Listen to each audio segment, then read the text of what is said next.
Time for another First Drives with Fred, and today, the Jeep Grand Wagoneer. This is a Series 2 Obsidian edition. This is the latest full-size SUV from Jeep. It's enormous. Doesn't really look like the Jeeps or the Grand Wagoneers or the wagons that you know and love, but I've been driving this thing for the past week and a half, and it's pretty cool. Let's go for a ride. Today, I am driving the latest entrant in the large SUV category. General Motors has the Suburban that we've all known for years, and GMC version, which is the Yukon XL. Ford has Excursion, Expedition. Which one of those they have? They have some big, massive SUV as well. And the Lincoln Navigator and the Lincoln Navigator L, which is like the bigger version. Toyota has the Sequoia, which is based off of their Tundra. It's also a pretty big SUV. And now Jeep has entered the ring with the Grand Wagoneer. I am driving a 2022 Grand Wagoneer. This is a Series 2 Obsidian edition, which means it's completely murdered out. I don't even know if you can say that anymore, but this thing is black on black on black. Black grille, black chrome, black wheels, black interior, black exterior, black roof, like the whole thing blacked out. And when I first saw it, I was like, it's a little bit much, but after 10 days of driving it across America, I kind of like it. It's like the Darth Vader, the Knight Rider of giant SUVs, and it's kind of growing on me. Jeep offers the Grand Wagoneer and a Wagoneer, so they offer two options. The Wagoneer is kind of the more entry level, but it still starts at probably 50-some thousand and goes on up from there. The Grand Wagoneer starts in like the 80s and 90s and goes all the way up above 100 grand. This one, as tested, starting price $94,000, and as tested $109,000. Which is crazy. That's a lot of money. But you know what? It's just going to get crazier because Jeep is coming out with the Grand Wagoneer L, which is longer than a Suburban and has, I think it has a shorter wheelbase, but it's really big. Also, all of them offer 3-row seatings, but the Grand Wagoneer L, if you click the highest option version online, if you go online to their build your own Jeep, $112,000 as the highest edition.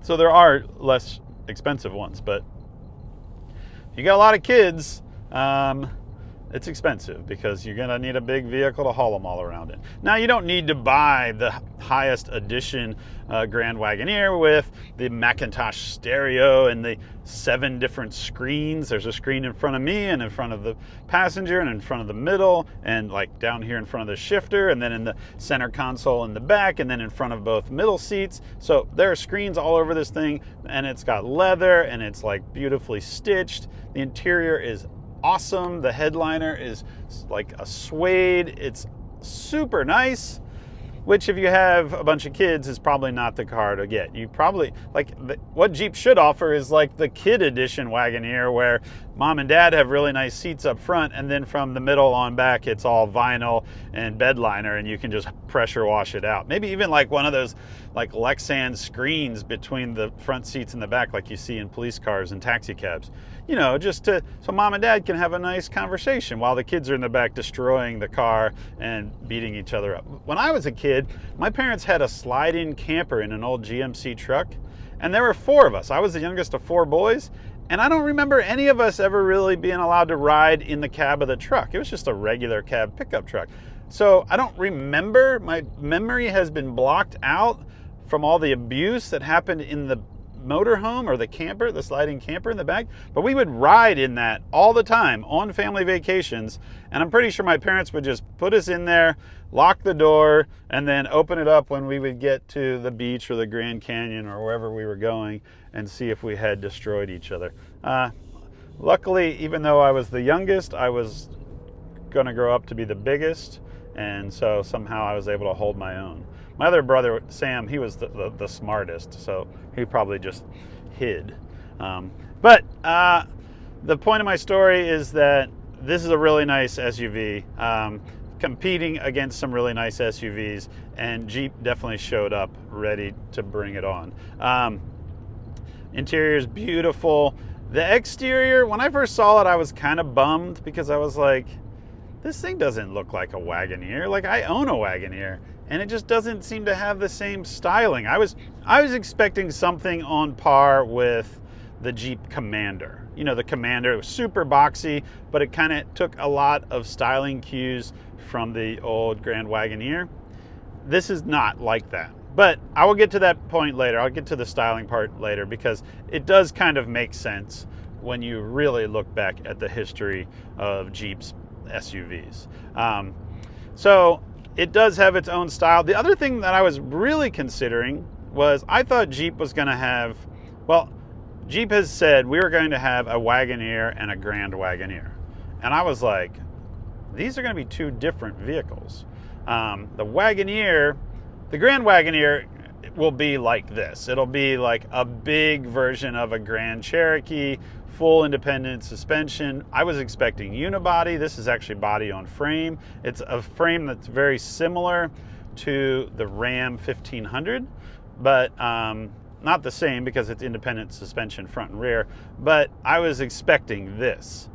What I was hoping for was that the Wagoneer edition, the more entry-level edition of the full-size, would actually be a Wrangler, but built off of the Gladiator chassis, so it could have 3-row seating. So I was expecting like a mega Wrangler that would be the Wagoneer. Maybe the front cowl would be different, kind of more like that New Kaiser M715 concept vehicle that Jeep built. I really thought that's what Jeep was going to call their Wagoneer, and I was 100% wrong.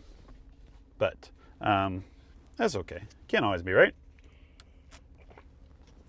I kind of wish Jeep would have done it. Maybe they will still do it. Maybe it just won't be called a Wagoneer when they make it.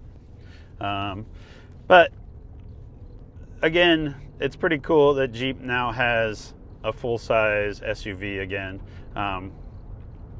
And I know, like, when this first came out, they were all talking about the luxury of it, like Jeep wanting to enter in the luxury arena, Jeep wanting to take on Range Rover and the other kind of high-end SUV market, the Lexus, you know, the Lexus that's like the version of the Land Cruiser. Like, Jeep wanted to be in that arena, and they definitely brought something really nice to the market. Big 6.4 Hemi, tow's great, trailer brake controller, 2-inch receiver hitch on the back. I literally use this to tow my Jeep across America. My Jeep's Noob Sock, the one I just finished recently, and by finished I meant got it running and wheeling, not finished because there's always more stuff to do to my Jeep. But it's a 2-door Jeep on a trailer. I'm guessing the entire package is probably, I should weigh it, but I'm guessing between 6,000 and 7,000 pounds. This has a tow rating of a little over 8,000 pounds, so I felt good about that. And it towed great. It did like fuel. It's 6.4 Hemi. It's the same as the big 392 that you found in some Wranglers. It sounds great. It pulls great. It runs down the highway great. But when you start in Pennsylvania and the speed limit is about 65, and then you get out to Utah where the speed limit's like 80, the fuel economy goes from about 11 down to about 9. In fact, there were times coming out of like the Moab, Utah area, I was climbing some big grades, and the dash has something that's the literal current fuel economy, which whatever the computer is telling you, and it was saying I was getting 2 miles per gallon. But like right now, I'm just driving down a little hill and it says I'm getting 97 miles per gallon. So I don't know, do the math. Overall, it's a really nice rig. It's pretty cool that Jeep is offering something that hardcore Jeep fans could tow their trail rig with. But again, the tow rating is about 8,000. I think this is 8,200. And so you're not going to be towing like a built to the hilt Gladiator on 40s and tons with a massive trailer with it. That's probably you're getting into the arena of needing a heavy duty or 1-ton truck. Maybe Jeep needs to make a heavy duty or 1-ton truck. Like, yes, I know that would steal business from Ram, but like, it seems like a lot of these brands are trying to click all the boxes of all the different categories. So maybe we'll see a heavy duty Gladiator someday. That'd be kind of cool, with a Cummins diesel and a big 6-speed manual trans. A dually Gladiator? No, probably not. But it still would be cool. This version has all the bells and whistles, the really nice interior, the really nice, all the gauges, the massaging seats. Did I tell you the seats in the front have massagers built into them? They're heated, cooled, they have a heated steering wheel, and the seats are massaging. Like, it used to be if you wanted a massaging seat while you were driving your old Jeep, you would just drift off the highway and run over the rumble strips, and that would help massage your back. Now you just push a button. Kind of cool. And there's not just like one setting of massaging seats. There's like 4 different settings. Do you want your legs rubbed? Do you want your back rubbed? Like, do you want it to rub up and down or side to side? Like, there's all types of stuff going on. Pretty crazy that you can now buy a Jeep for that. But that's what you get for a $109,000 SUV. So here's the question. Does this Jeep deserve the name Jeep? Does the Grand Wagoneer fit into the Jeep arena? Or is it such a step outside of the realm of Jeep that it doesn't make sense? Well, I was thinking about that because, like, when I first saw it, I was like, that doesn't look like a Grand Wagoneer or a Wagoneer. Like, that's totally different. If anything, it looks like an enormous Jeep Renegade. Like, the rear, like, styling has a little bit of that Renegade back window look to it. I was like, kind of like not excited about it. I can tell you that after driving it and experiencing it, I'm like more stoked about it. Not that I'm going out to write a check for $109,000, but I appreciate it more. But the styling I still kind of get hung up on the styling. Like, how is this fitting into the Jeep arena? How does this deserve the brand name? Sure, they can do lots of little like Jeep Easter eggs all over the thing, but it just doesn't have that look and feel, even from a Wagoneer. But then I started thinking some more, and I realized something that actually makes more sense. Let's go back to the shop, and I'm going to show you what I'm talking about. So back in the 40s, Jeep was developed as a military vehicle, and then after World War II, it kind of became an agricultural vehicle. And at a certain point, there was Jeep as the little open top vehicle that we've all known, the iconic CJ. And then they developed a pickup truck, and then they developed this. So this is the wagon, the Willis wagon, the Willys wagon, depending on how you say it. And this was kind of an entry into a SUV. It was basically Jeep's version of a vehicle to haul the family to town, or maybe you lived in town and you wanted to get up to the cabin. Maybe you had a hunting cabin, maybe you were into skiing, whatever it was. This was a 4-wheel drive SUV, all of the Jeep underpinnings, but then made into an SUV to haul people around. Most of them 2-door versions. Has a fold down tailgate in the back with a flip up back window. Usually had 2 rows of seats, like a bench seat in the front and then a kind of pseudo bench seat in the back. And this was Jeep's first kind of SUV. It was more sports and utility than it was the Wrangler, the little CJ, which was just basically a work machine. So this is the entry. This is where it all started.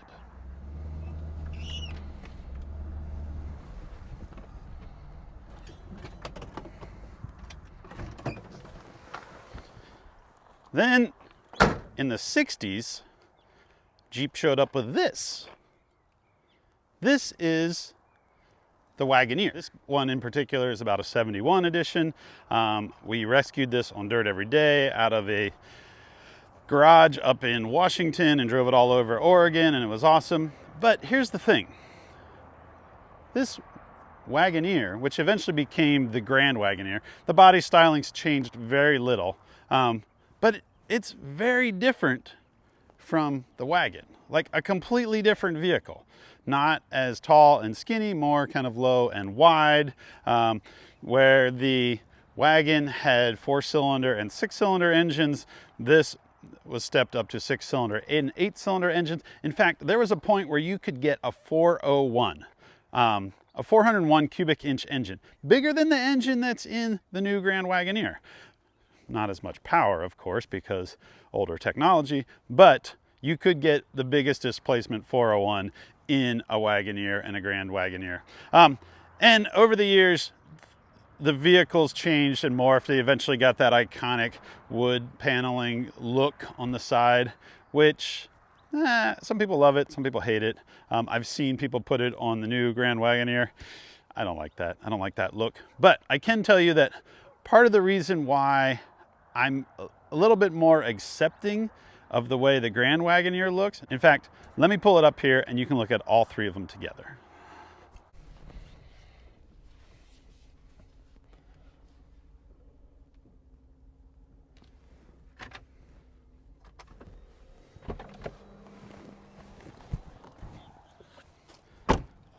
Look at this thing.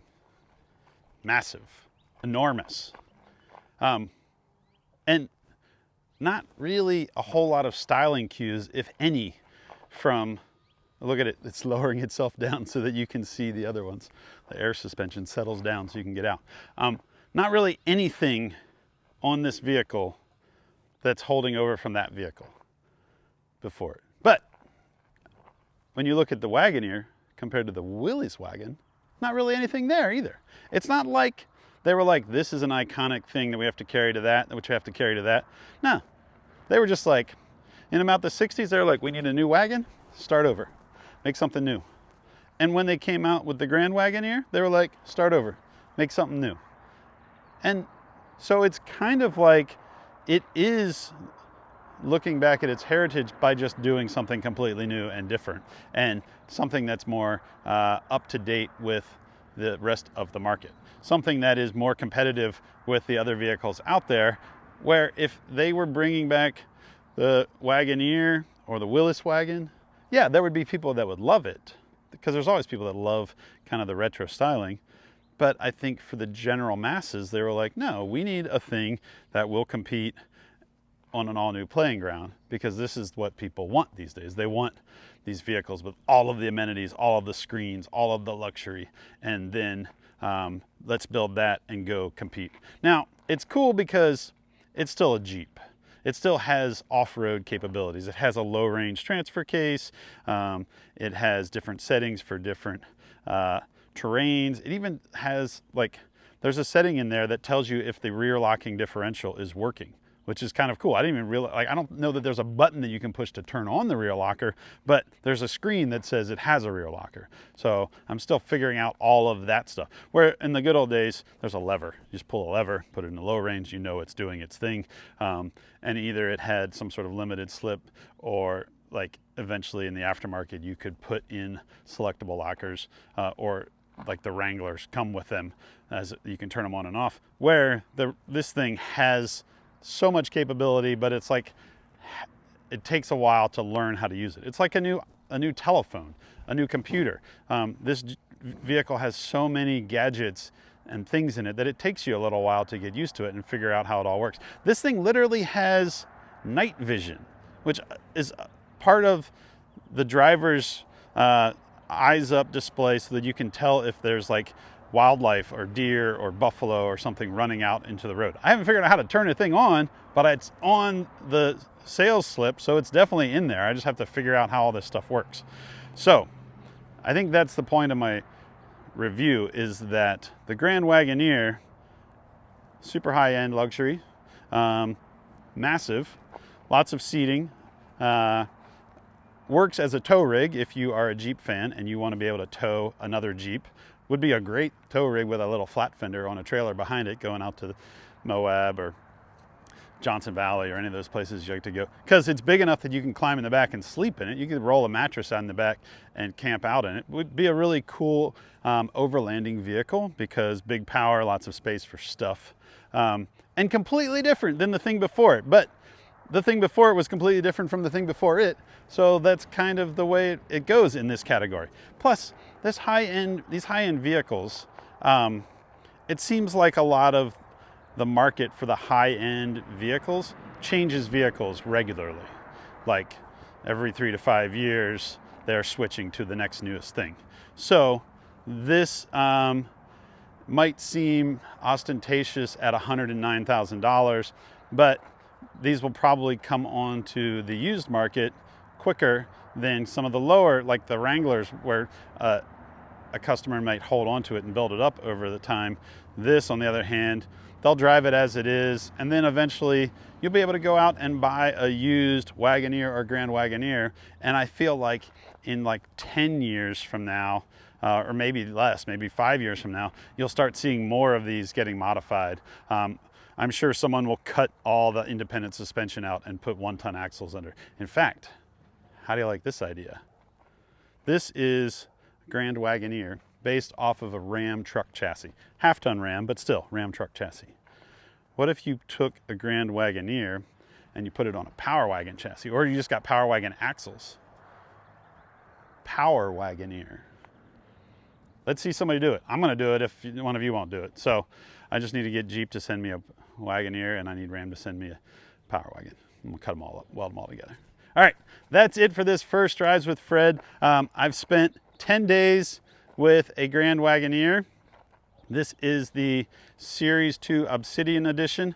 22-inch rims, air suspension, 6.4 Hemi, 8-speed automatic, 2-speed transfer case, lots of room inside. It came with this like burrito coffin thing on the top. I wouldn't put one of those on. There's so much space inside, I can't imagine needing more space to put more stuff. Plus, it blocks all of the cool sunroof, and that's kind of a bummer. But it was on there when they lent it to me. I towed my Jeep across America with it, and it tows pretty good. It kind of takes a little bit getting used to, but once you're used to it, this thing will run down the road at 80 plus miles an hour with a trailer behind you, no problem. Does like fuel, but everything likes fuel. And I guess that's it. We'll see you guys next time. I think I still like the green one best.